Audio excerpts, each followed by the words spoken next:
Racing just is started. We have Friends of Doc moving up on the outside. Now is Forest Marshall, Glass Cockpit, Jonas Recipe, Magisterium, Sugar Free.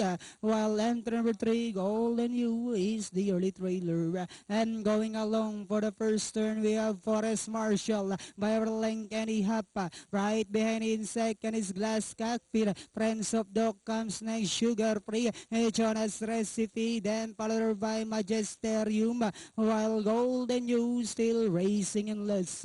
Back to the leader, we have Forest Marshall by about 2 lengths, and in second is Glass Cockpit. Sugar Free moving up on the outside, now is Friends of Doc. Magisterium comes next, Jonas Recipe, while Golden U still racing in 7th. And at the far turn, we have Forest Marshall by Link and Ihapa. Glass Cockpit, Friends of Doc, then followed by entry of 1, Sugar Free, moving up Magisterium, and on the outside Jonas Recipe and Golden U. And as they swing for home, we have Forest Marshall by about 2 lengths, and in second now is Glass Cockpit. Magisterium is down on the inside, last 75 meters from start to finish. It's Forest Marshall, second is Glass Cockpit, then comes Magisterium, Sugar Free. May dikit yata tayo sa pandemya.